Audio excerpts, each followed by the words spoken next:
Bon, j'ai l'impression que là, ça va mieux se passer. Donc, bonjour et bienvenue à tous dans ce nouveau podcast Chrysalis, le podcast avec Hugo et Margot. Ça faisait un petit moment, on a repris il n'y a pas longtemps les enregistrements des podcasts et aujourd'hui, on va se confier à vous sur les dernières séances Chrysalis qui ont eu lieu et les quelques rebondissements en cours, surtout au sujet de la confiance en soi, qui est un sujet qu'on travaille énormément en ce moment. Margot, d'abord, comment vas-tu ?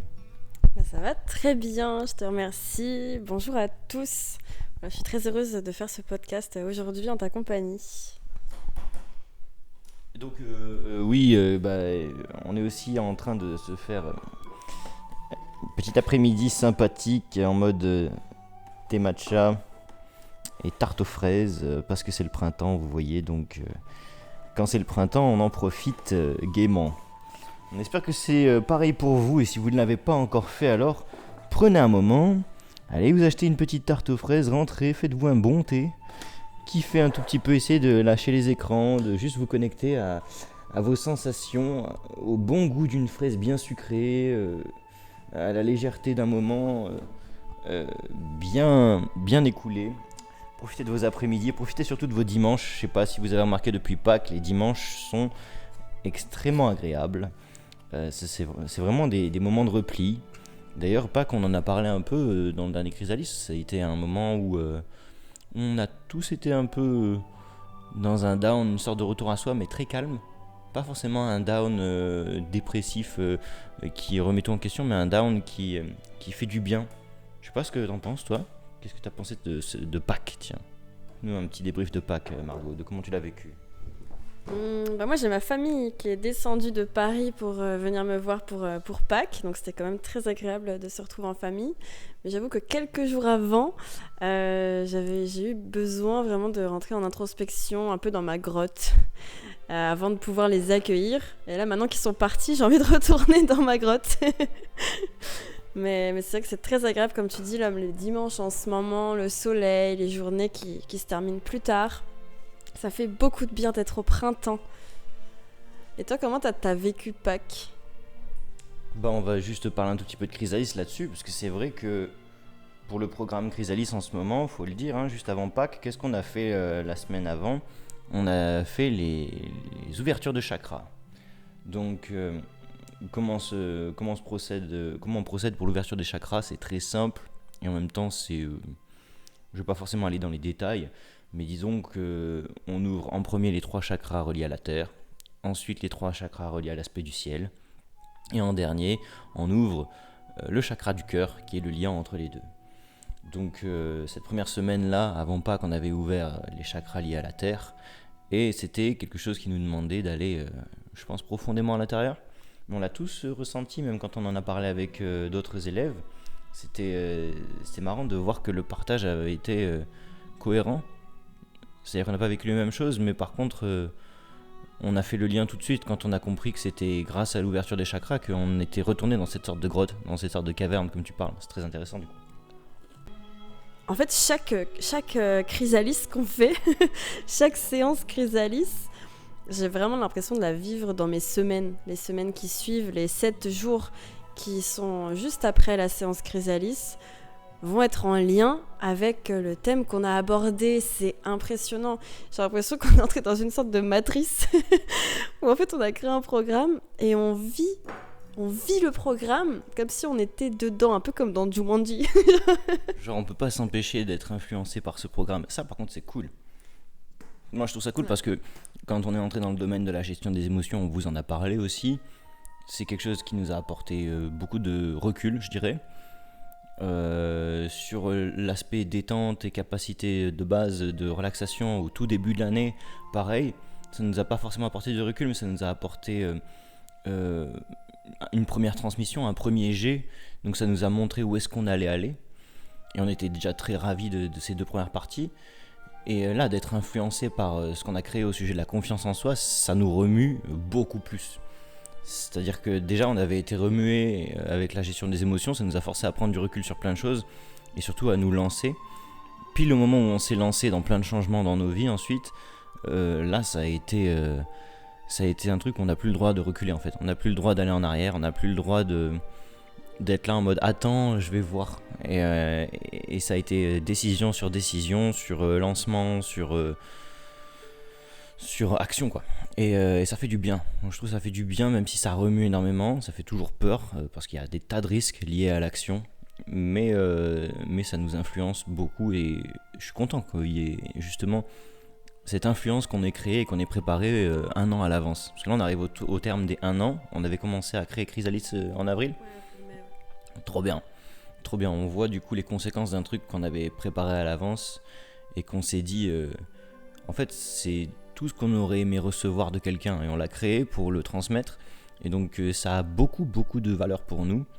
Ça a une réelle influence sur ce qu'on fait et sur comment on se développe. Donc, encore une fois, j'en reviens à la même chose. Mais s'il y a un truc que vous voulez développer ou faire grandir chez vous, mettez au point un programme qui vous permet de le transmettre et de le partager et vous verrez qu'un an après vous êtes déjà très très loin de ce que vous auriez imaginé. On se rend compte que chaque étape est importante, chaque étape a sa place et les 9 séances d'ailleurs de chaque étape des 4 parties du programme sont totalement, je sais pas comment dire, mais c'est le temps qu'il faut parce que du coup ça a duré 9 semaines pour intégrer une partie. Mais c'est fou parce que moi je me rends compte que Chrysalis a guidé mes pas pour arriver jusque là où je suis aujourd'hui. J'ai vraiment été guidée par le programme Chrysalis qu'on a créé et qu'on transmet. Et c'est fou d'y penser, de savoir qu'on l'a mis à l'œuvre là et qu'en l'ayant vécu, pour le repartager les années suivantes, ça sera encore plus riche. Parce que là, on le découvre en même temps avec les élèves. Mais du coup, les élèves, c'est leur retour qui enrichissent de ouf ce qu'on avait prévu. On va dire, c'est eux qui remplissent les cases vides qu'on n'avait pas prévues. On a fourni un patron, une sorte de texte à trous. Et chaque partage, chaque fois qu'il y en a un qui vient et qui s'investit un peu plus dedans, et qui nous fait les retours à chaque fois, le partage de vécu, c'est toujours une manière de combler les lignes, de remplir un peu plus notre travail. Donc c'est trop bien. Après voilà, on va le dire quand même, hein, honnêtement, il y a eu un relâchement de la part de l'investissement des élèves.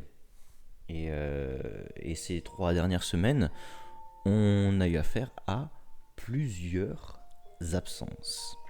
Donc on en a un qu'on savait et lui il devait partir au Japon, donc il est parti déjà depuis un petit moment, depuis le début du mois de mars. Mais ça c'était compris, c'est quelque chose qu'on avait calculé. Et les autres, on s'était dit que de toute façon, au début, il fallait qu'on crée un engagement. Et cet engagement, c'est vrai qu'il était très important pour nous parce qu'on savait que ça allait donner de la valeur à notre travail. Et finalement, on tolère qu'il y en ait un qui s'arrête et un autre se le permet. Si bien qu'en fait, peut-être qu'ils s'en rendent pas compte, hein, peut-être qu'ils sont que dans leur vie à eux, perso. Mais sous prétexte qu'ils se sentent pas bien des fois et qu'ils osent pas venir, ben en fait, tous les autres se donnent le même droit. Et c'est ça qu'on voulait éviter à tout prix, je pense, mais qui a fini par arriver. Du coup, c'est pas trop grave au final. Pourquoi ? Parce que la dernière fois, je l'ai dit, hein, pendant le Chrysalis qu'on a fait, on était un peu moins nombreux. Et j'ai dit au début, j'arrive. Je suis pas de ouf content parce que je suis là en mode allez, ça commence à plus respecter ses engagements alors que c'est un truc que j'avais voulu imposer à la base. J'ai été tolérant, j'ai voulu être gentil et tout, et là, pile au moment critique où c'est le plus intéressant en fait de rester engagé, c'est-à-dire la phase de la confiance en soi, bah du coup on voit que ça soulève des choses beaucoup plus profondes et que ça met aussi en jeu des paramètres très différents dans la vie de certaines personnes autour. Pour moi, il n'y a pas de hasard. Quand la vie elle devient plus compliquée autour, c'est parce qu'on a besoin de certains outils qui sont créés pour nous. Et mine de rien, il y en a qui refusent de s'investir dedans.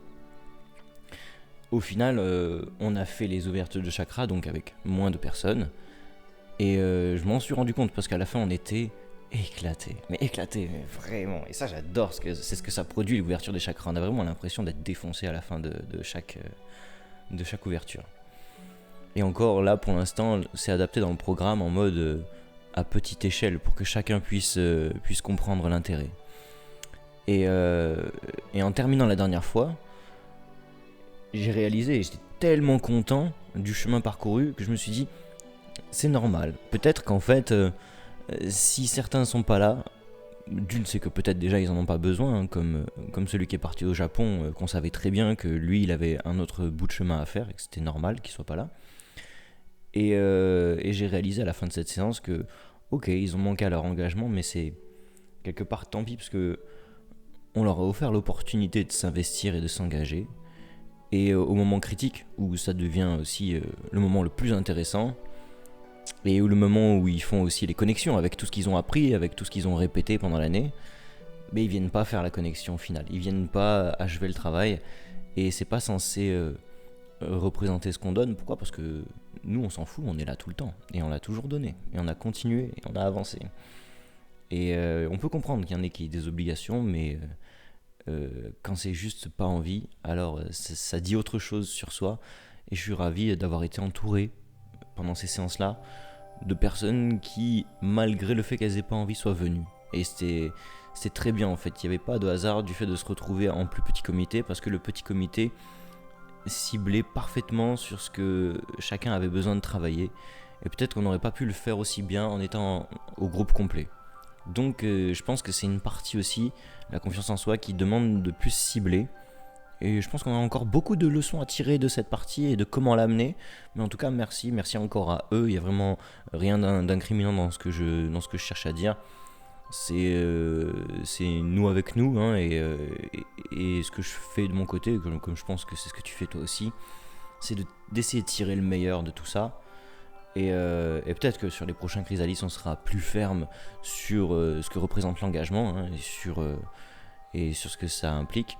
Mais peut-être qu'aussi on va trouver des solutions pour contourner ça et faire en sorte que ceux qui se rendent absents, si on leur permet, eh ben, ils puissent quand même en tirer quelque chose.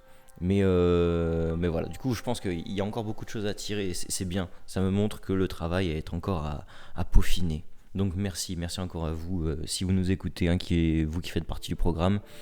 Et merci à ceux qui écoutent, parce que vous n'êtes pas forcément présents, mais vous avez une oreille bien ouverte. Et j'espère que ça vous inspire pour si jamais des fois vous avez des hauts et des bas, quand vous créez un truc, les gens réagissent pas, c'est pas grave en fait. C'est une invitation du monde extérieur à reconsidérer ce que vous donnez de l'intérieur. Voilà. Je sais pas ce que t'en penses toi, Margot, de ça, de ce truc où finalement les gens ont eu un peu moins d'élan. Tiens, je prends le micro parce que je t'ai servi une magnifique tarte aux fraises avec ton thé matcha, donc tu vas pouvoir en profiter. Je vais pas manger pendant que je parle. Si, tu peux. Je peux pas parler la bouche pleine, c'est mal poli. Mais alors, pour le coup, moi j'ai été un peu... j'ai trouvé ça très dommage que certains élèves loupent les dernières séances, parce que pour l'aspect sophrologie, j'ai donné des bonnes clés, des clés très importantes sur le thème de la confiance en soi. C'est des clés qui sont même utiles pour ouvrir les portes de la 4e partie. Et du coup, j'ai ressenti un peu de frustration de ne pas pouvoir leur donner ces clés.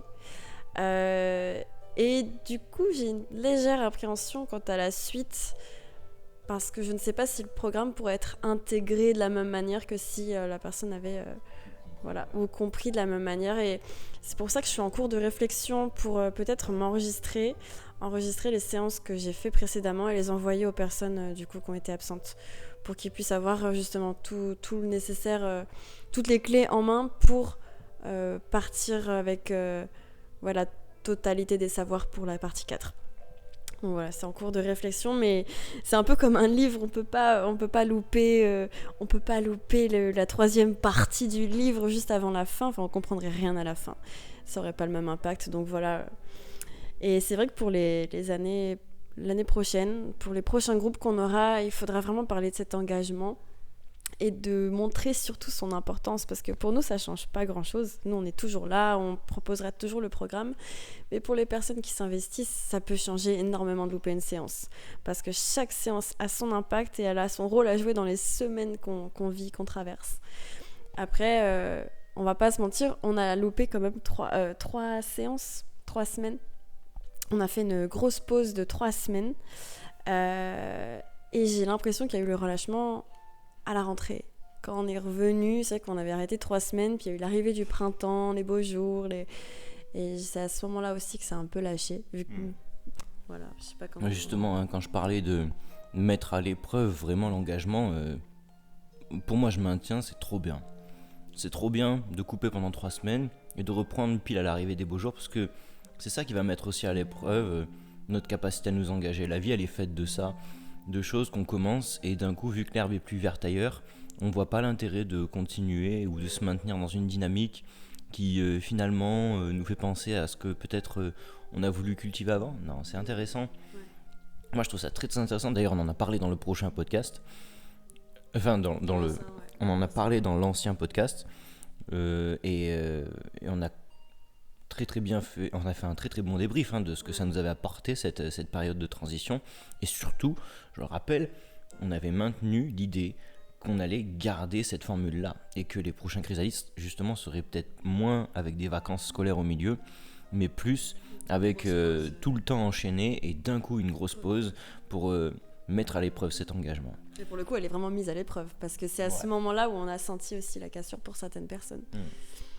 Mais du coup, c'est très intéressant. Très très intéressant de passer par cette étape. Mais après, la cassure, elle tient à quoi ? Elle tient pas au fait que le contenu est mauvais, parce que je pense pas que c'est ce qu'ils ont voulu nous dire ou quoi. Elle tient pas vraiment au fait qu'il y a un conflit ou quoi. Non, je pense que la cassure, elle vient de ce que chacun se raconte à propos de lui et de ce dont il a besoin. Et quand on va un peu dans tous les sens, c'est toujours très dur de maintenir un engagement qui crée du résultat. C'est pour ça que ça amène beaucoup à de la frustration et à jamais reconnaître sa valeur. Si vous voulez reconnaître votre valeur, en fait, maintenez vos engagements. C'est un truc primordial à mon sens et que j'ai pas réussi à faire dans plein de situations de ma vie. Mais aujourd'hui, je me sens pas dans le regret. Pourquoi ? Parce que aujourd'hui, je donne de la valeur à tout ça en continuant ce pourquoi je me suis investi. Et même si une voix un peu quand je suis en bad mood ou quoi pourrait venir dans ma tête et dire ouais non mais c'est trop tard maintenant. Je m'en fiche. Je m'en fiche que ce soit trop tard ou pas. Ce qui compte c'est que je le fasse et que je réponde à cette situation même si c'est trop tard. J'ai pas de frustration justement parce que ce que j'ai remis à plus tard avant, ce que j'ai finalement pas fait, les relations que j'ai pas maintenues et que j'ai laissé se détruire ou quoi, c'est des trucs que j'aurais peut-être pu maintenir dans l'instant mais j'en avais pas la volonté. Et aujourd'hui, quand je comprends un peu mon fonctionnement, je suis beaucoup plus à l'aise avec ça et je peux maintenir un engagement. Pourquoi ? Parce que je sais que l'engagement, c'est pas ce que je me faisais à l'idée que c'était. C'est pas un gros truc où je dois toujours être investi et tout machin. D'ailleurs, la preuve, ce qu'on leur propose, c'est 1 fois par semaine. Et c'est drôle qu'un engagement de 1 fois par semaine, 1 heure par semaine, ne puisse pas des fois être maintenu comme ça. Alors que pourtant, c'est si facile. C'est qu'1 heure de votre temps sur les 24 fois 7 heures que vous avez chaque semaine, quoi. Donc, c'est quoi ?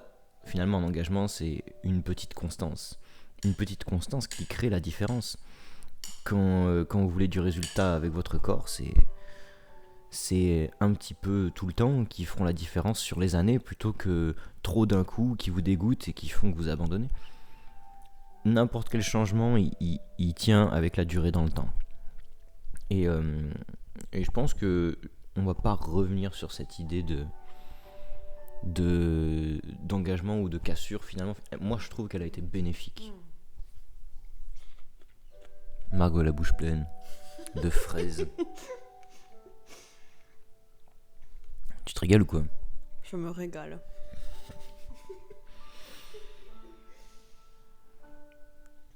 Oh. Le matcha. Je peux faire les fraises. Le matcha. Merveilleux matcha. C'est quoi les vertus du matcha, Margot ? Justement, je ne les connais pas, alors je te pose la question, Hugo. Quelles sont les vertus du matcha ? On va faire ça. On va demander à Grog, tiens. Alors, le matcha, c'est du thé vert en poudre ultra concentré et il a pas mal de vertus. Riche en antioxydants, plein de catéchines, surtout de l'EGCG, qui lutte contre les radicaux libres, protégeant les cellules et réduisant les risques de maladies chroniques. C'est un boost d'énergie clean. Il contient de la caféine, moins qu'un café, et de la L-théanine. Il faut savoir que coupler la caféine et la L-théanine, c'est un truc qui est très très efficace pour un maintien de la caféine sur le long terme et sans crash, tu vois, sans contre-coup comme le café il peut faire. Qui donne une énergie stable sans crash. Oui, bah du coup c'est ça. Tout en favorisant la concentration et le calme. Donc c'est quand même assez intéressant. Renforce l'immunité, vitamine C et A en minéraux, magnésium, potassium et polyphénol qui soutiennent le système immunitaire. C'est aussi un détox naturel, chlorophylle qui aide à éliminer les toxines et les métaux lourds. Améliore la santé mentale, la L-théanine réduit le stress, favorise la relaxation et peut améliorer l'humeur, soutient la peau, et ça c'est vrai, ouais. Antioxydants et anti-inflammatoires qui peuvent réduire l'acné et protéger contre le vieillissement cutané, et potentiel brûle-graisse, accélère légèrement le métabolisme, utile pour la gestion du poids avec une alimentation équilibrée. Donc le matcha, sachez-le, c'est un complément qui fonctionne très très bien avec une bonne alimentation. Mais du coup, je n'ai plus d'ambiance. Voilà, c'était une petite page de pub sur le matcha. Pourquoi ? Parce que nous dégustons un merveilleux matcha avec notre tarte aux fraises. Donc, non. Pourquoi le matcha ? Pourquoi ? Parce qu'en fait, c'est marrant ce que décrit le matcha, je trouve. C'est un truc qui apporte pas mal de choses, mais à une dose assez contrôlée. Tu vois, genre c'est pas trop puissant. C'est un truc qui, à dose réduite, quand on n'en prend pas tout le temps, et quand on en prend un de temps en temps. Moi je connais un petit resto, un petit salon de thé qui s'appelle De la Luce à Montpellier. Je sais pas si tu connais. Ouais. C'est trop stylé. Trop stylé. La meuf elle fait le matcha vraiment à la japonaise et tout. C'est trop trop bon. Et là on sent bien le côté vertu et bienfaisant du matcha. Moi là j'ai fait n'importe quoi, mais en vrai, quand c'est bien dosé, bien remué, bien calibré, c'est un plaisir de coupler ça avec une bonne nourriture où il n'y a pas de sauce avec du surgras ou des trucs comme ça. Donc, qu'est-ce qui fait qu'on sent intuitivement qu'on prend quelque chose de bon pour le corps ? C'est parce qu'on sent qu'il y a un dosage, quelque chose qui est pas trop, qui est constant. Et ça rejoint cette idée d'engagement qu'on aimerait créer dans le programme Chrysalis, et que beaucoup ont compris, hein. Je veux dire, il y en a quelques-uns qui sont toujours là, hein, les mercredis, et qui ont compris cette dynamique-là. C'est la constance qui crée du résultat, c'est cette volonté de se dire, je suis pas forcément bien, mais je crée quand même un équilibre. Je crée quand même un équilibre parce que je suis pas bien, mais je viens quand même. J'ai pas envie, mais je viens quand même. C'est une volonté contre une autre. Et l'un dans l'autre, ça s'équilibre à mon sens.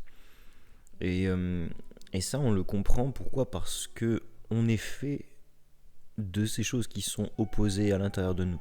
D'ailleurs, on le voit avec les chakras. On est fait des éléments du ciel et de la terre. Les 3 chakras du bas étant liés profondément à la terre, à la notion de survie, d'émotion et de volonté. Et le ciel, lui, lié à la notion de communication, de vision, d'espoir et d'intuition. Et aussi le ciel, c'est ce qui nous relie tous entre nous. C'est à l'extérieur qu'on se connecte tous les uns les autres aussi. Donc ces aspects entre ciel et terre, nous, c'est là qu'on se tient. Qu'est-ce qu'il y a entre le ciel et la terre ? Il y a ce qu'on appelle le cœur. Et le cœur, c'est le courage, c'est le cœur d'agir. C'est ce qui nous permet de faire le lien entre le haut et le bas, entre le ciel et la terre. Cet équilibre, il est possible parce que vous avez des aspirations, des volontés, des idées, des envies qui sont très différentes dans l'aspect terre de votre être et dans l'aspect ciel. C'est vraiment 2 phases de vous à l'intérieur qui s'opposent, mais c'est tout à fait normal, et c'est leur réunion au centre qui crée le cœur, qui crée tout ce que vous aimez, qui crée des choses qui vous ressemblent. Et pour vous tenir en votre centre, pour vous tenir dans ce cœur, vous devez vous connaître dans les 2 de ces aspects. Alors des fois vous pouvez avoir beaucoup plus envie d'être dans votre caverne, d'être tranquille chez vous et de parler à personne, et des fois vous pouvez avoir un besoin express de connecter avec énormément de monde. Voilà, des fois vous êtes plutôt dans votre terre, des fois vous êtes plutôt dans votre ciel. Mais quoi qu'il arrive, que ce soit dans dans l'un ou dans l'autre, vous devrez trouver un équilibre si vous voulez vous sentir en phase avec vous, si vous voulez en fait que les choses vous ressemblent, si vous voulez être à l'aise dans toutes ces expériences. Et dès que vous sentez quelque chose de dissonant, dès qu'il y a un truc qui vous va pas, si vous choisissez que un côté et pas l'autre, vous le sentirez, hein, il y aura toujours un manque, un déséquilibre complet. Donc voilà, des fois quand vous êtes allé trop dans un aspect, forcez-vous à aller dans l'autre. Et ça se fera tout seul pour créer l'équilibre. D'ailleurs, cette notion d'équilibre, elle est très importante. Elle représente autant la nourriture qu'on consomme, que les engagements qu'on prend à l'extérieur, que les relations qu'on cultive. Il faut savoir doser un peu le tout. Même si au début ça paraît toujours fou, ce que la nature nous montre, c'est que le début c'est toujours un truc trop bien, mais au fur et à mesure il faut montrer à quel point on est capable de construire. Et on ne peut construire que dans l'équilibre. Sinon tout ce qu'on fait est voué à détruire si on cherche toujours à conserver le début pour toujours. Non, les choses évoluent, mais il faut évoluer avec elles. Qu'en penses-tu ?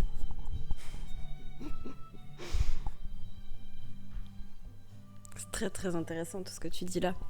Sur la notion d'équilibre. En fait, l'équilibre, c'est absolument dans tous les domaines. Et en fait, c'est comme une danse, une sorte de chorégraphie qu'on est censé avoir. Et c'est vrai qu'on a toujours tendance à être plus d'un côté que de l'autre. En tout cas, moi, de par mon expérience, j'ai eu beaucoup de mal à trouver l'équilibre. Et encore aujourd'hui, je suis en train de le travailler parce que des fois, j'ai tendance à être complètement dans la terre et à me renfermer sur moi et à disparaître totalement. Et des fois, je suis complètement dans le ciel et là, je suis ouverte de ouf à parler, me faire des rencontres, des connexions, en m'oubliant totalement. Et en fait, trouver cet équilibre entre les deux, c'est comme si on marchait un peu sur un fil, un peu comme un funambule, tu vois. Et bah, c'est ça, de toute façon, on est là, on essaie de maintenir pour pas pencher plus d'un côté que de l'autre. Et c'est très intéressant parce qu'en fait, on peut vraiment le remettre sur tous les domaines de notre vie. C'est marrant, mon cerveau. Je pense que j'ai tellement de choses à dire, mais ça veut pas. On a vu ce matin. Je suis dissipée. On a vu ce matin un aspect qui permettait, dans le cours que tu es venu prendre, on a vu un aspect qui permettait de mieux gérer son équilibre. C'était quoi, tu te souviens ? Non. Attends, c'était quoi ? J'ai dit l'énergie suit. Qu'est-ce qu'elle suit, l'énergie, dans votre corps ? La direction qu'on prend, là où on se focalise, non ? J'ai pas dit ça C'est dans pas le ça ? cours. Ah, il y a un truc avec focalise. Ouais, là où on fixe notre attention. L'énergie suit là où... l'attention. L'attention, point. L'énergie suit l'attention, ouais. C'est un des facteurs qui crée l'équilibre. C'est votre attention. Et quand du coup on est dissipé et qu'on a beaucoup de choses qui se passent dans notre tête, on n'arrive pas à maintenir l'énergie en place. L'énergie, elle va partout, elle se dissipe, elle se disperse. J'ai tendance, moi je suis quelqu'un qui suis très dissipé. J'ai parfois du mal à garder mon attention sur quelque chose, ça va dans tous les sens. Et c'est une lutte presque pour garder cette énergie vraiment focus avec une seule direction, une seule attention et de maintenir vraiment la direction. J'ai l'impression de conduire d'être sur un navire pendant la tempête et de voir garder le cap, tu vois. Ça dépense tellement d'énergie. C'est vrai que même dans le monde où on est actuellement, ça secoue dans tous les sens. C'est-à-dire qu'il y a toujours un truc qui va venir tirer notre attention dans un sens, puis dans l'autre, puis dans l'autre. Et ça peut littéralement nous rendre malades, mentalement. Parce qu'on est secoué dans tous les sens. Mais être capable de garder son attention sur ses propres objectifs et aller au bout de ce qu'on s'est dit, c'est une faculté qui crée l'équilibre en nous. Pas tout de suite, mais elle crée l'équilibre parce que après, quand on se retourne, on se dit oh waouh, malgré toutes ces distractions, tout ce qui m'a mis à côté, tout ce qui a tenté de me faire des détours, je suis arrivé là où je voulais arriver de toute façon. Et je suis arrivé là où je voulais arriver. Pourquoi ? Parce que j'ai maintenu mon cap. Parce que à force d'être tiré dans un sens puis dans l'autre, même si j'ai fait un peu des détours, même si j'ai été là-bas puis là, j'ai pas changé ma direction. J'ai pas dit, bah tiens, puisque on m'a porté là et là, au lieu d'aller sur cette île-là, je vais aller sur une destination totalement différente. Non. Il y avait un truc, et quand il y a un truc qui nous appelle, c'est ce truc qui a besoin d'équilibre. Et quand vous finissez là où vous n'avez pas décidé d'aller, souvent il y a une frustration. Vous pouvez toujours tirer du bon de ce qui vous arrive, hein. Mais garder son cap, c'est un gros travail. Et ça, le monde, il est rempli de distractions, il est rempli de choses qui dissipent notre attention. Pourquoi ? Parce que ce monde a compris qu'on était très très très puissant quand on savait diriger notre attention. Je sais pas si vous avez remarqué, mais tout ce qu'il y a autour de vous crée des distractions. Tout ce qu'il y a autour de vous, même des pubs ou des trucs comme ça, comment ces choses-là s'autogèrent et génèrent de l'argent ? Comment un clic peut générer de l'argent ? C'est bien parce que votre attention, elle a un prix en fait. Et elle a une vraie valeur. Donc, faut se rendre compte du pouvoir qui vous permet de créer l'équilibre. C'est cette attention. Si vous arrivez à mettre un maximum, peut-être pas 100%, mais bon, un bon 80% de votre attention à votre service, plutôt qu'au service de quelque chose à l'extérieur de vous, ça va être très très très différent. Vous allez vous sentir en maîtrise d'une manière beaucoup plus puissante et même inattendue comparée à ce que vous avez expérimenté avant. Certains le font intuitivement. Moi j'ai des potes, ils savent normalement comment on fait. C'est naturel pour eux que de se dire ah ben moi j'aime ça, je fais ça, c'est tout. Et ils se posent pas de questions parce qu'ils sont pleinement engagés avec cette idée, avec ce qu'ils veulent depuis le début, et ça depuis très longtemps, parce qu'ils ont appris à vivre comme ça depuis qu'ils sont petits. Ils ont eu même l'exemple de leurs parents, de personnes qui sont capables de se fixer un objectif et d'aller au bout.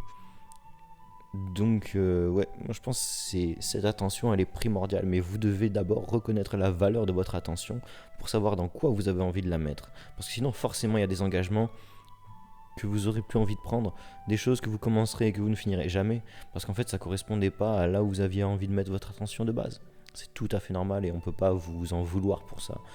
Mais par contre, quand vous saurez honorer cette attention, en fait quand vous prendrez conscience de la valeur de votre attention, vous prendrez aussi conscience de la valeur de l'attention des autres.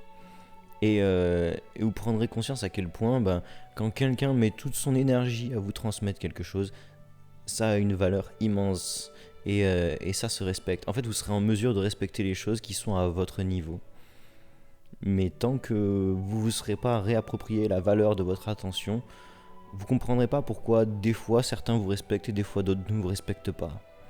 Vous comprendrez jamais pourquoi vous faites des pieds et des mains pour certains qui ne reconnaissent jamais votre valeur, et que des fois vous faites rien du tout et qu'il y en a ils vous adorent et ils vous idéalisent. Parce qu'en fait il y a quelque chose de discordant là-dedans, vous dissipez votre attention, vous n'avez aucune notion de la valeur de votre attention. Ça fait quelques semaines maintenant que je focalise mon attention et toute mon énergie sur mon intuition, mes ressentis. D'ailleurs, on a parlé de la boussole intérieure cette semaine. J'ai fait une pratique de sophrologie en rapport avec la boussole intérieure pour apprendre à s'écouter, écouter son intuition. Et c'est vrai que ces dernières semaines, j'ai un peu, tout à l'heure je t'en parlais, mais foncé là, comme un taureau, un peu la tête baissée, avec un seul objectif. Et c'est comme si j'avais d'un coup fermé mes oreilles, mes yeux, tout fermé, et avancer avec toute mon énergie focalisée sur un seul but. Et là, ça y est, en fait, je commence à voir vraiment ce qui a été créé en fait en avançant. Les conséquences ? Ouais, je vois maintenant les conséquences de tout ça et du coup, je suis un peu choquée. Mais comment ça, choquée ? Un peu choquée parce que c'est comme quand on fait une toile. Enfin, moi, je fais beaucoup de peinture. Comme quand on fait une toile et que la toile est terminée, on ouvre les yeux et on regarde ce qu'on vient de faire. On se dit, mais waouh, ok, je viens de faire ça, mais je m'en suis même pas rendu compte que c'était moi. C'est très particulier. Je sais pas donner des mots dessus. là j'ai l'impression d'avoir créé quelque chose et j'arrive pas à prendre conscience que je viens de créer ça. Ouais, c'est le résultat de ton action qui mène à une concrétisation. En fait, quelque chose que tu peux constater de tes yeux. C'est aussi comme ça qu'on gagne en légitimité avec soi-même. C'est-à-dire qu'on n'obtient pas la reconnaissance de quelqu'un d'autre, mais on obtient une reconnaissance de soi à soi. C'est trop bien, Ouais, non? complètement. C'est, je pense, la forme de reconnaissance la plus nourrissante. Ouais, je suis totalement d'accord, c'est exactement ce que je ressens là. Et en voyant tout le chemin qui m'a été demandé de parcourir là depuis ces dernières semaines jusqu'à aujourd'hui, bah, je suis très très fière. Je suis vraiment super fière de ça et là j'en prends conscience. Je prends conscience de tout ce qui a été créé et je suis très fière d'avoir maintenu le cap, maintenu la direction malgré tout ce qui essayait de me rattraper, mon passé qui me rattrapait, des paroles de certains proches.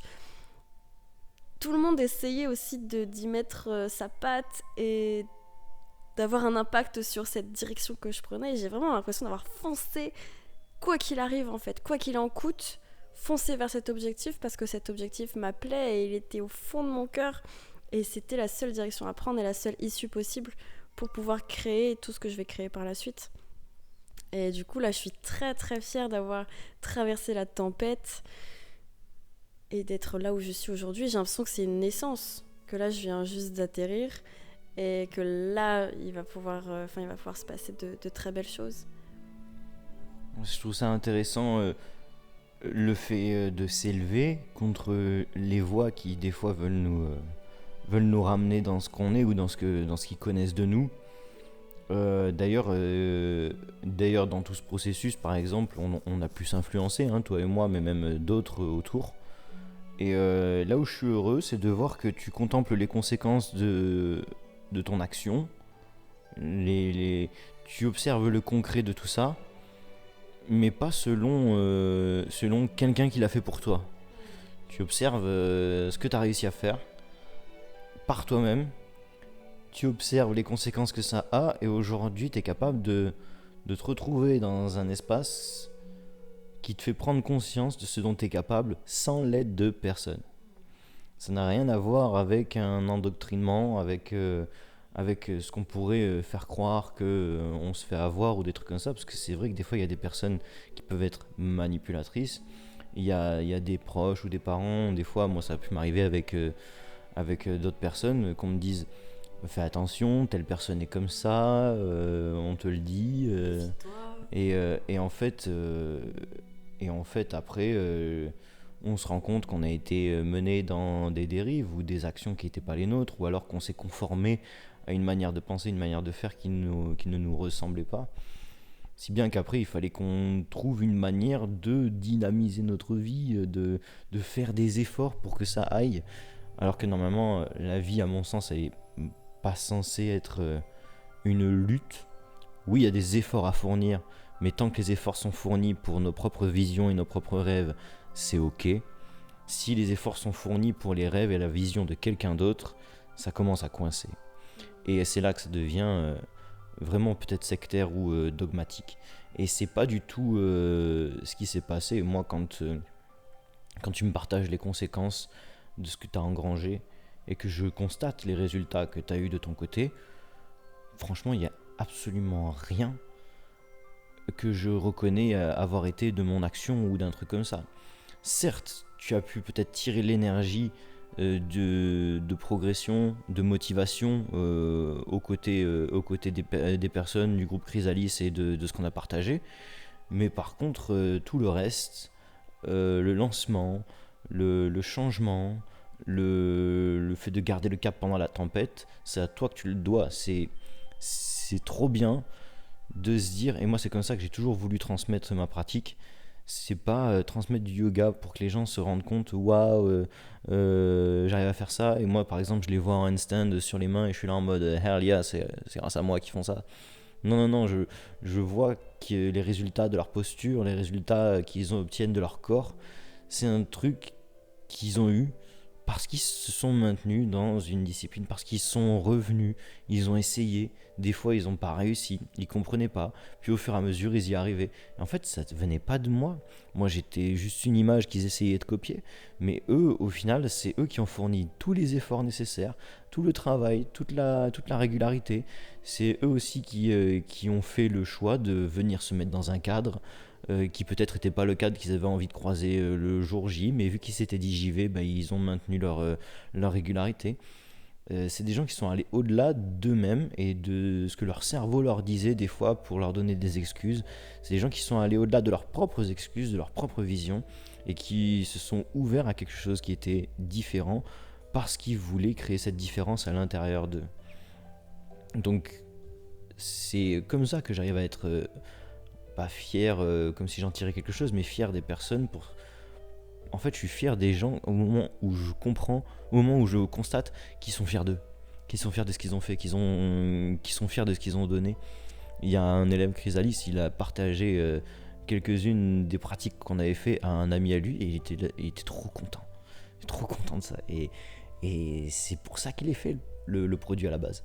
C'est pour qu'ils puissent sentir qu'ils sont les seuls et uniques responsables de leur épanouissement.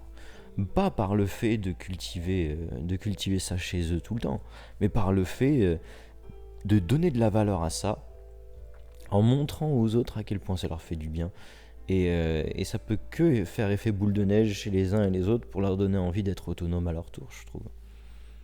Et l'autonomie n'est pas un dogme, n'est pas une secte, c'est pas un courant comme on peut avoir des courants politiques, c'est pas une manière de penser, l'autonomie, c'est quelque chose qui nous rend uniques et qui fait qu'on devient un peu inatteignable et ça peut en frustrer beaucoup qui pensaient avoir l'emprise sur nous et notre manière d'être parce qu'ils se disent nous connaître depuis longtemps, ils se disent avoir vu des choses de nous, connaître comment on réfléchit, connaître comment on évolue, alors que tout ça évolue justement. Et donc du coup, c'est pas la même chose du jour au lendemain.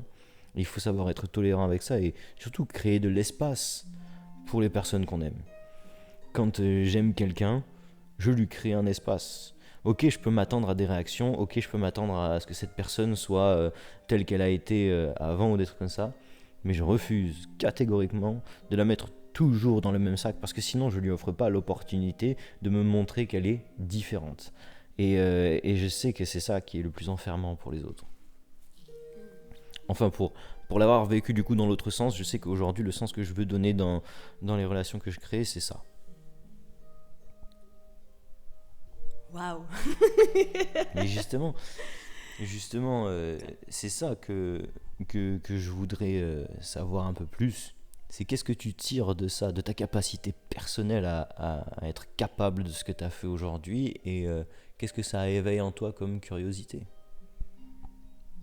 Déjà, quand tu dis qu'on est les seuls et uniques responsables de notre épanouissement, et bien sûr, et le jour où je l'ai compris, le jour où j'ai compris aussi qu'on est absolument créateur de notre vie, c'est-à-dire que personne ne le fera à notre place. Quand on a une décision à prendre, quand on a un choix important à faire, quand on a une direction vraiment à maintenir, il n'y a personne, absolument personne qui peut le faire pour nous, si ce n'est nous. Et il y a le fameux moment là où on passe à l'acte, où on décide de faire le premier pas. Et celui-là, je suis tellement fière parce que c'était ma propre décision. Je sais même plus comment c'est venu, je sais même plus. Je crois que c'est un matin, je me suis levée, je me suis dit ça y est, c'est aujourd'hui, c'est là, c'est maintenant. Et je me suis écoutée et j'ai senti que toutes mes sensations étaient agréables dans mon corps, que ma boule au ventre, elle s'était dissipée. Et je me suis dit ok, je vais continuer, je vais sur cette direction. Et plus j'avançais sur ce chemin, mieux je me sentais. Et depuis ce jour, c'est une libération qui me fait me sentir de mieux en mieux dans mes sensations corporelles. Mon corps, en fait, me parle constamment en me disant « Ok, t'es à ta place ». Et je te le fais sentir là tout de suite que t'es à ta place. Et juste de m'être écoutée, de me faire confiance, de me dire que voilà, je vais là où j'ai envie d'aller pour mon bien. Et en étant bien, ça permettra aux autres d'être bien aussi, parce que je le fais pas que pour moi, je le fais pour les autres aussi. pour que eux puissent ressentir la même chose que moi en leur prouvant que c'est possible. En fait, en faisant ce que j'ai fait. Un exemple aussi. Ouais, c'est ça. En étant un exemple, ils peuvent se rendre compte que bah oui, eux aussi peuvent le faire. Si je l'ai fait, ils peuvent largement le faire. Et c'est trop bon. Je trouve ça trop, trop, trop bon.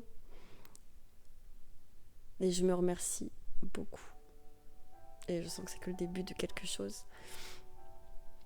Mais là, je sors de cette tempête, donc je suis toute secouée, toute remuée. Je m'installe tout juste dans mon nouveau cocon. Ça fait 2-3 jours que j'ai un cocon maintenant qui m'appartient, dans lequel je suis toute seule. Et j'apprends à me connaître chaque jour. Et je souhaite à tout le monde de vivre ça, de vivre cette rencontre avec eux-mêmes. Pour être littéralement honnête, je pense que vous l'aurez compris, mais je me suis séparée. Voilà, d'une très très très longue et magnifique relation. Voilà. Dire, parce que quand tu rigoles juste après avoir dit que Non, il faut pas. Mais moi, j'ai le rire nerveux. C'est mon mécanisme de défense. Bon, en vrai, je sais même pas si je le dis forcément, mais comment je peux dire ça? T'es pas obligé. Non. Genre, en vrai, pour être honnête, la vie que j'avais avant n'a rien à voir avec la vie que j'ai maintenant. Ah, attends, ça je le garde. C'est tout, tu Attends, c'était pour dire quoi en fait que je disais ça? Ah bah super. Je suis dissipée. Tu parlais de ton cocon et tout, donc j'en sais rien. De mon cocon. Ah oui. Ah ouais, mais c'est vrai que c'était pour. Ouais, comment. T'es capable de transformer, regarde comme je l'ai transformé si simplement ton truc. Ouais. Tu peux amener ça avec le fait que juste la vie que t'avais avant n'a rien à voir avec la vie que t'as maintenant. Ouais. Et les gens n'ont pas besoin de savoir. Et tu peux dire, vous vous rendez pas compte à quel point des fois on peut. Enfin, je pense que vous pouvez comprendre. Non, pour être honnête, la vie que j'ai aujourd'hui n'a plus rien à voir avec la vie que j'avais avant. Et d'ailleurs, on se rend compte que c'est très difficile parfois de quitter un schéma qu'on a depuis des années et des années. On s'est tellement habitué, on s'y est tellement fait que ça fait partie intégrante de qui on est. Et quand une part de nous appelle très fort et nous demande en fait d'être plus près de soi, plus authentique et quitter ce schéma, c'est très intense comme moment d'en prendre conscience et après de passer à l'acte pour aller vers notre authenticité.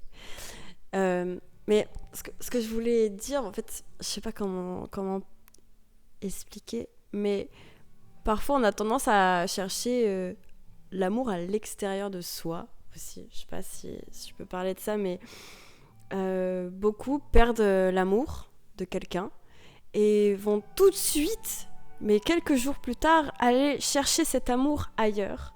Aller quémander l'amour à d'autres personnes pour le recevoir, sans se rendre compte que l'amour qu'ils peuvent recevoir, c'est l'amour qu'ils ont pour eux-mêmes. Et qui sont déjà le principal donateur d'amour qui pourra... On va dire c'est comme si on avait un vase en nous, un vase d'amour. Et 70 voire 80% de ce vase doit être rempli par notre amour propre et 20% par l'amour qu'on peut recevoir des autres. Et du coup, de se reconnecter à soi, d'apprendre à s'aimer avant de chercher l'amour ailleurs. Je sais pas comment expliquer. Ça, c'est sûr que ça produit des relations plus saines. Quand nous-mêmes, on tombe sur quelqu'un qui est capable de s'aimer, ça nous bouge énormément. Si nous, on n'est pas capable de la même chose, on va se sentir impuissant face à ça. On va toujours avoir l'impression que cette personne est un but d'elle-même et qu'elle n'est pas capable d'éprouver les choses à la même hauteur que nous. Sauf que ça n'a rien à voir, justement. Ces personnes capables de s'aimer, ces personnes capables de donner énormément. Et pourtant, les premières personnes à qui elles donnent, c'est elles-mêmes. Pourquoi ? Parce que pour rendre quelqu'un heureux, il s'agit de soi-même se rendre heureux. Vous pouvez pas rendre quelqu'un heureux en étant triste. Ça, c'est indéniable. Je pense que si vous y pensez 2 minutes, c'est logique. Si vous êtes triste et que vous cherchez à rendre quelqu'un heureux, Vous pouvez lui faire un gâteau et lui dire tiens, je t'ai fait ça. C'est pas du tout la même chose que la situation où vous avez kiffé faire un gâteau et vous avez tellement kiffé que ça sent bon, il y a une ambiance, il y a de la musique et tout, vous êtes là, la personne arrive derrière et dit ah t'as fait quoi. En fait elle-même elle a envie de savoir à quel point vous avez kiffé parce que vous avez même pas cherché à lui dire tiens je t'ai fait ça, vous avez fait un truc pour vous. C'est comme ce qu'on disait tout à l'heure finalement, cette reconnaissance de soi à soi, elle est nourrissante plus que jamais. C'est cette reconnaissance de soi à soi qui permet de s'aimer sainement, pas d'être narcissique, parce que j'avoue que c'est un truc en fait qui a été dépeint dans nos livres, qu'on a beaucoup conservé dans nos écrits et même dans notre éducation, hein, dans ce qu'on nous transmet à l'école. Le narcissisme, fais attention, faut pas trop t'aimer. Alors qu'en fait, moi je trouve que, ok, en fait le narcissisme, là où ça va pêcher, c'est quand vous vous aimez et que vous croyez que vous êtes mieux à aimer que quelqu'un d'autre. Je sais pas si vous saisissez la nuance en fait. Vous pouvez vous aimer de manière démesurée et vous allez voir, je vous garantis, que les autres sont autant dignes d'amour que vous. Là où naît le narcissisme à mon avis, c'est quand vous vous aimez et que les autres deviennent insignifiants. Ah là d'accord, là c'est de l'égoïsme. Là c'est du narcissisme. Mais par contre, s'aimer au point de diriger après les autres vers eux quand ils décident de dépendre de l'amour que vous êtes capable de générer, ça reste de l'amour de dire à quelqu'un écoute, non, il faut que tu prennes du temps pour toi, il faut que tu te recentres, il faut que tu t'aimes. Tu as toutes les capacités de t'aimer et de créer la même chose que moi. Tu as toutes les capacités de te croiser devant le miroir et de t'apprécier autant que moi j'apprécie me croiser devant le miroir. En fait, cette transmission, le partage comme ça, il enlève toute forme de narcissisme. Il y en a qui veulent pas ouvrir les yeux, qui pensent que c'est mauvais de s'aimer. Ça leur fait peur même. Ils sont là en mode non mais si je me kiffe trop, les gens vont dire que je pense qu'à moi et que je suis imbu de ma personne. Non, trouvez les nuances à travers tout ça. Aimez-vous parce que déjà vous le méritez et que les gens autour de vous méritent que vous vous aimez. Quand vous vous aimez pas, les gens le subissent. Ça se voit. Vous êtes au milieu d'un groupe, vous faites la gueule. Mais vraiment, réfléchissez 2 minutes à ce que vous transmettez. Réfléchissez 2 minutes au fait que des personnes sont là, sont contentes de se retrouver et au milieu il y a vous qui vous détestez. Même si ces personnes voudraient du fond de leur cœur que vous alliez bien, elles peuvent pas le faire à votre place. Et elles se sentent impuissantes, démunies, et c'est un sentiment qui est normal, auquel on n'a pas envie d'avoir affaire quand on est totalement à l'aise avec soi. Je trouve ça naturel de se retrouver seul quand on n'arrive pas à s'aimer. Pourquoi ? Parce que le premier travail que vous avez à faire, il est avec vous. Et la nature est tellement bien faite à mon sens que c'est pas un hasard si on se retrouve seul quand on a du mal à s'aimer, quand on a du mal à trouver des solutions pour soi, quand on a du mal à se respecter. C'est nécessaire. Pour toutes les fois où je me suis retrouvé seul, j'ai appris à prendre soin de moi, à me forcer à faire des trucs qui me plaisent, à petit recréer jour après jour une connexion avec moi, avec mes aspirations. Bien que ce soit difficile, bien que je considère que le plus important de ma vie, je l'ai perdu. Quand certaines personnes sont parties, j'étais là en mode comment je vais faire quoi. C'est pas possible. Tout ce que je faisais là, tout ce qui avait du sens, c'était avec elle. Pourquoi elle a décidé autrement? Comment ça va se passer? Et un jour, il y a un truc en moi qui a crié et qui a dit tu sais quoi, je m'en fous, je l'aimerai toujours et pour honorer ce truc là qui bat dans mon cœur, ben je vais donner cet amour que je peux pas donner à elle, à moi, à cette personne qui est là et qui est en mode je vais tout défoncer parce que cet amour en fait j'en ai besoin pour me surpasser, pour devenir meilleur et à ce moment là je pourrais tout faire quand je serai devenu meilleur, quand je serai la meilleure version de moi-même, plus rien pourra me résister. J'ai toujours eu cette intime conviction que rien ne peut résister à quelqu'un qui est capable de tout s'offrir. Je sais pas comment dire, mais essayez et vous verrez les conséquences et elles ne seront explicables que par vos mots et pas par les miens, pas par ce que je suis capable de dire. Aimez et ne vous trompez pas, ne cessez jamais de le faire en fait. Ça vous apportera toujours quelque chose. Si vous avez fait confiance et qu'on a détruit votre confiance, refaites confiance. Je vous garantis que vous allez apprendre de la confiance. Si vous avez fait confiance et qu'on a trahi votre confiance et que vous décidez de ne plus faire confiance, vous mettez à côté une capacité qui est, une capacité qui est capable de vous apporter beaucoup. En fait, vous refusez une partie de la vie en refusant de mettre à profit des choses dont vous êtes capable avant. Donc ouais. Oui, il faut se mouiller, il faut y aller. Et recommencer et ne jamais cesser d'essayer. Quand il y en a qui sont déçus du monde, parce qu'ils sont en mode ah non, moi j'ai perdu espoir, t'sais. Je peux comprendre ces personnes-là et il faut leur créer l'espace nécessaire pour qu'ils puissent reprendre leur force. Mais à un moment donné, rien ne changera. Rien ne changera pour eux, c'est à eux de bouger. Et on peut pas les juger parce que c'est normal. Le monde actuel a créé toutes les conditions pour faire en sorte que tout le monde soit déçu de ce monde et que tout le monde se divise et que personne n'a envie d'interagir avec personne et que tout le monde se méfie les uns des autres. Mais je refuse d'aller dans cette dynamique. Je préfère mettre ma confiance à profit quitte à me tromper. C'est pas grave. En fait, quand je me trompe, j'apprends, donc je deviens plus fort. Et c'est là que je suis heureux. Parce que je me suis trompé. Parce que je suis devenu plus fort. C'est trop bien. Aujourd'hui, il y a des personnes, je suis sûr, elles me détestent. Mais je les aime encore. Et c'est trop bien. Parce que c'est là que je me sens fort. Je m'en fous. Je m'en fous que vous me détestiez. Je vous aime, moi. Et parce que je vous aime, moi, j'arrive encore à tirer des bonnes choses de ce qu'on a vécu. Et vous avez condamné ça. Donc vous, de votre côté, vous êtes en mode plus jamais ça. Je peux comprendre, c'est une bonne chose. Mais par contre, le plus jamais ça, des fois, il peut être en mode plus jamais la confiance. Plus jamais j'ose. Plus jamais, par exemple, quand quelqu'un me fait rire, je me laisse aller parce que je me méfie. En fait, vous avez plus confiance ne serait-ce qu'en vos sens qui sont capables de discerner à force d'être affûtés. Vous pensez que une fois c'est trahi, c'est fini. Mais non, en fait tout ça s'affûte au fur et à mesure. Votre discernement il grandit, vos sens ils sont là pour ça. Vous aurez beaucoup plus facilement l'intuition à force d'avoir été... à force qu'on ait trahi votre confiance 3, 4, 5, 6 fois. Pour des raisons différentes, parce que si on a trahi votre confiance 6 fois pour la même chose, ça veut dire que bon, il faut juste arrêter de vous lancer dans les mêmes schémas. Mais quand on a trahi votre confiance 6 fois pour des choses différentes, en fait vous commencez à avoir un panel où vous sentez les choses venir et vous savez mieux les apporter pour que personne ne puisse trahir cette confiance. Et ça vous empêche pas de faire confiance par la suite. Mais ça demande de la persévérance, ça demande de la constance, ça demande aussi beaucoup d'attention. Et cette attention produit finalement de l'équilibre.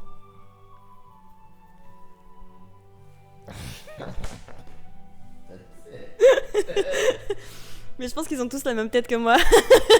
Toutes les personnes qui écoutent à ce moment-là. On se rend compte vraiment du pouvoir de l'amour, du coup. L'amour, c'est ce qu'il y a de... Enfin, c'est ce qui rend les hommes tellement forts. C'est l'amour de soi et l'amour qu'on porte aux autres. Et malheureusement, c'est dévié quand on cherche l'amour à l'extérieur de soi.